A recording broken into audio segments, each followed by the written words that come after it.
Olá, saudações a todos, meu nome é Bruno, eu sou médico radiologista, sejam bem-vindos ao canal Práticos. Antes da gente começar, não se esqueçam de deixar o like, se inscrever no nosso canal e ativar o sininho de notificações para ajudar sempre o canal a crescer, tá certo? O tema que a gente selecionou hoje é miomas uterinos, o que saber. Eu acho esse tema muito importante, primeiro porque o mioma uterino faz parte da agenda de qualquer ultrassonografista, de qualquer radiologista. Todo dia a gente vai pegar casos de miomas. O problema é, será que vocês sabem como descrever esses miomas? Que informações fornecer para o colega solicitante? O que colocar no laudo, na conclusão? Isso que é importante, né? Eu vou sempre bater na tecla que falta padronização na ultrassonografia, né?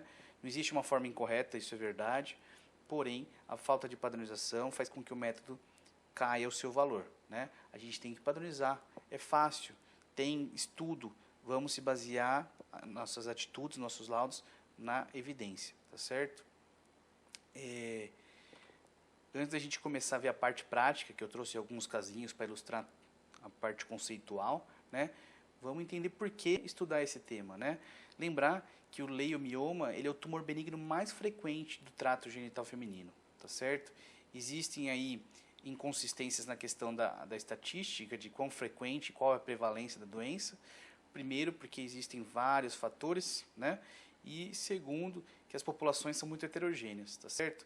A gente sabe que é uma prevalência bem alta, todo dia vai ter situações, ultrassom transvaginal, que você vai pegar mioma, com ou não, ou sem sintomas, tá certo? Em relação à fisiopatologia, eu não trouxe, porque existem muitas controvérsias de como é que forma, do que forma, o que causa, né, o que faz aumentar, o que faz diminuir. Existe muita controvérsia e não vale a pena ficar discutindo isso nessa apresentação. Vamos falar mais da situação prática, né? O diagnóstico definitivo, então, é o estudo anatomopatológico. Esse paciente, então, que você descobriu o mioma no ultrassom, ele tem que ser submetido ao anatomopatológico. Se é uma situação que há uma dúvida com o principal diferencial, que é o leiomiosarcoma, tá certo? Tem necessidade de mandar esse paciente para o anatomopatológico sempre? Obviamente não, né? A questão da conduta terapêutica, também não vou entrar em detalhes, mas é estritamente do ginecologista. Ele vai decidir juntamente com o paciente se vai ou não intervir cirurgicamente. E nas situações aí que o paciente foi submetido à esterectomia, a confirmação então é com anátomo patológico, tá certo? Como eu falei, o diferencial é o leiomiosarcoma. Pela imagem é difícil de diferenciar.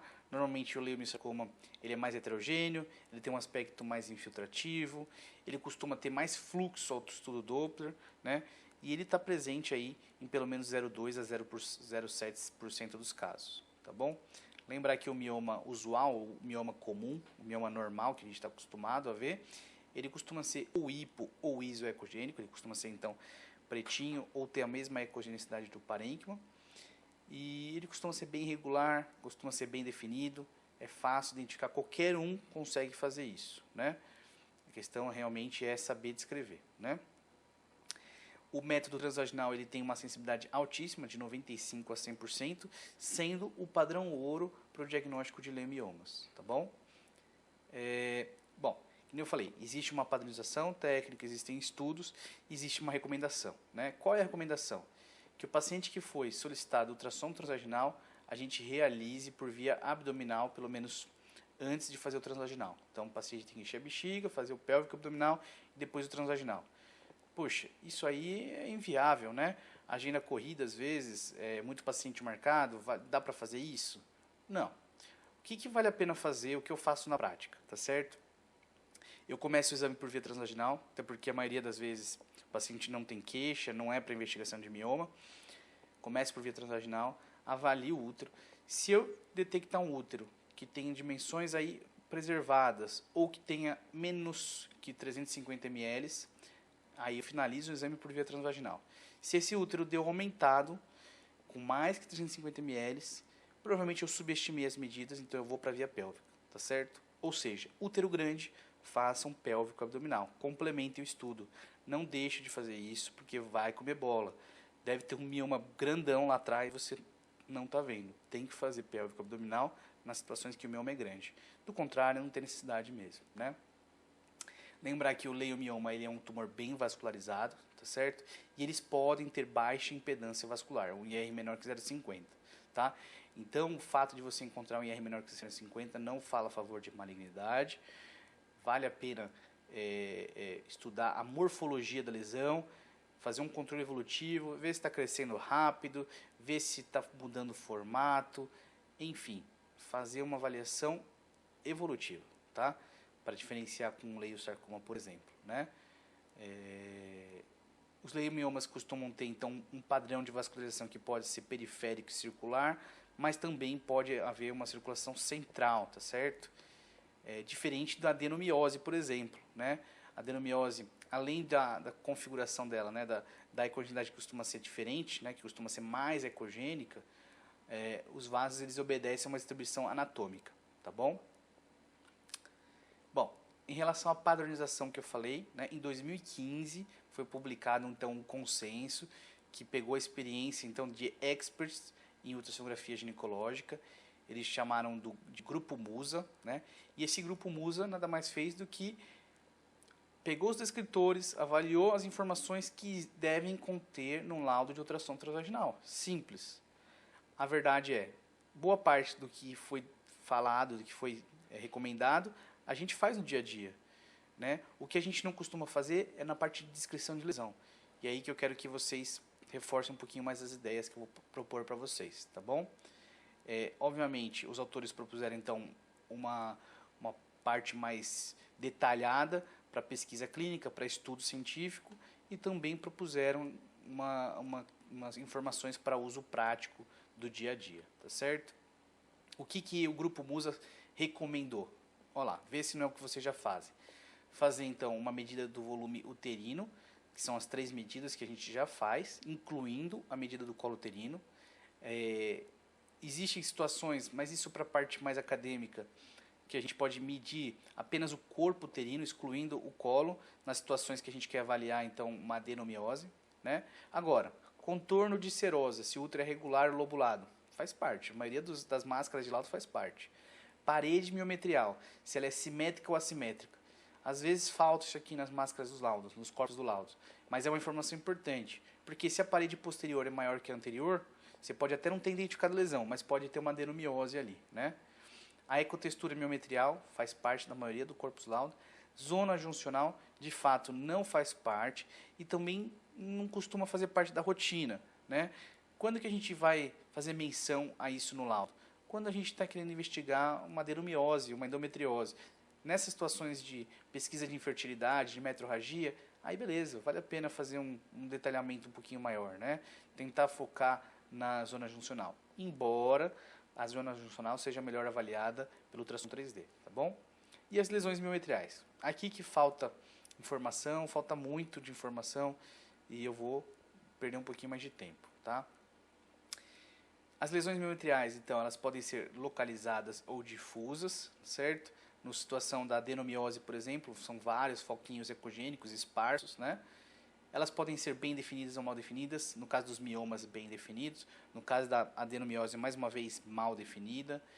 Em relação ao número, quantas você deve descrever no laudo? Bom, recomenda-se descrever pelo menos 4 lesões.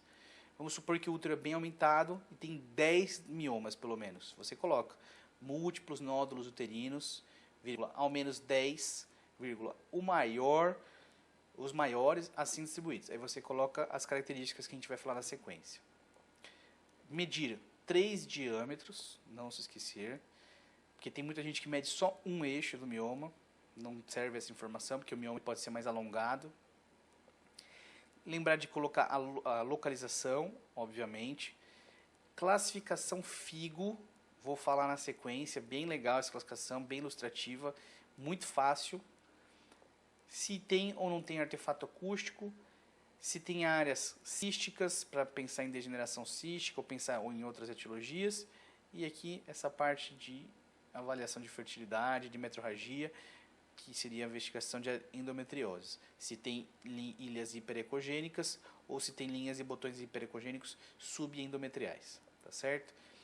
Obviamente não precisa colocar tudo isso, né? Se o exame é de rotina, você não viu nada, exame normal, não precisa colocar tudo isso, né? Não precisa negar que não tem, né? Você vai falar se tem e pronto.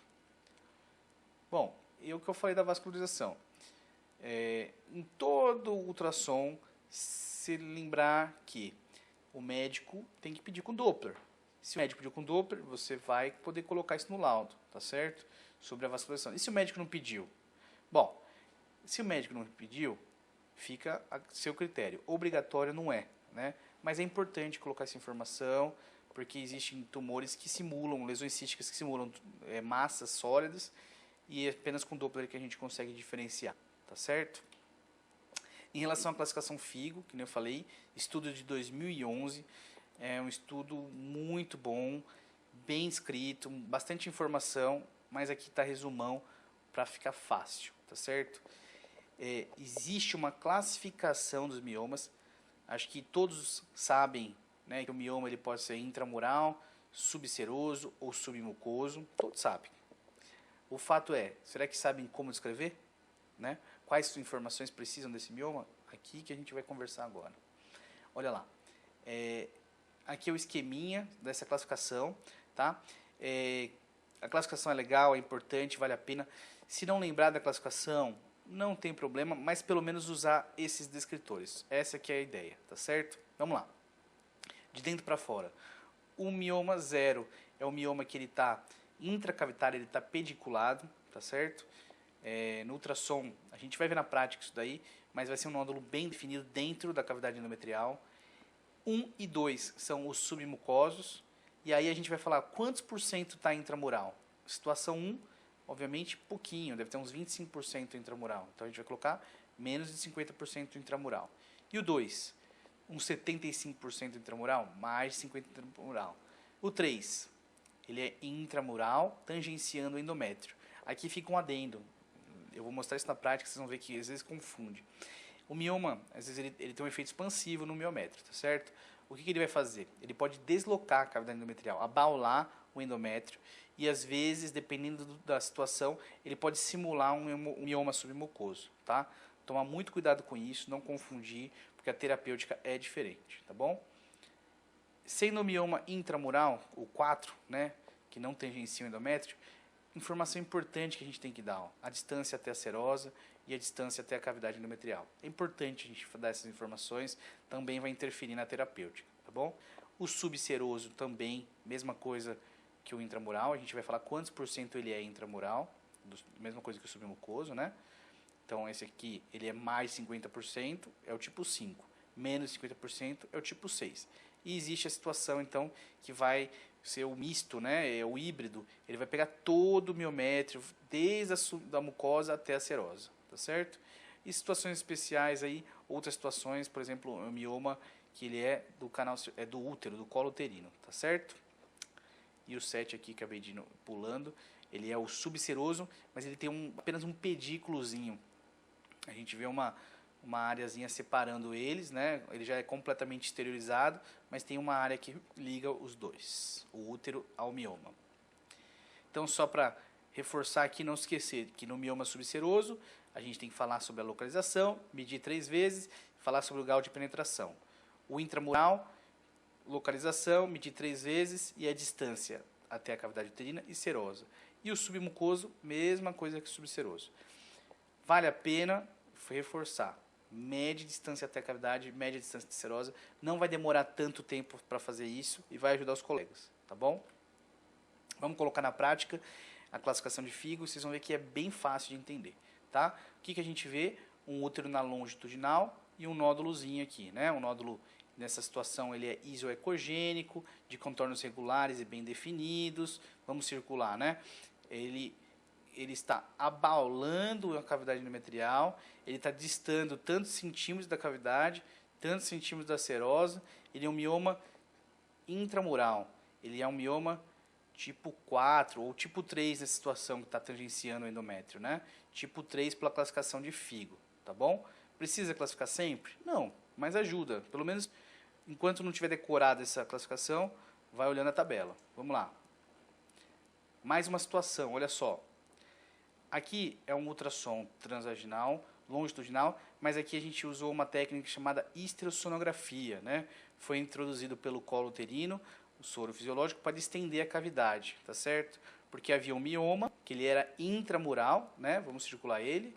Esse mioma hipoecogênico, regular, bem definido, medindo tanto por tanto por tanto, as 3 medidas.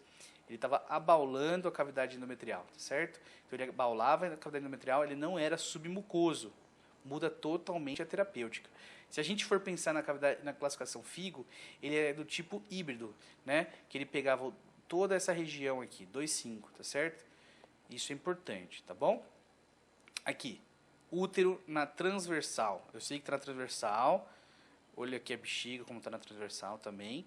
Então, a gente vê a cavidade endometrial, o útero. A gente vê um nódulo hipoecogênico. Ele é subseroso, obviamente. Eu circulei ele. E menos de 5... Ó, isso aqui acaba o final do útero, certo? Essa parte aqui está acabando a serose uterina. Então, ele tem menos de 50%. Então, ele é subseroso com menos de 50% intramural. Ele é do tipo 6 da classificação de FIGO.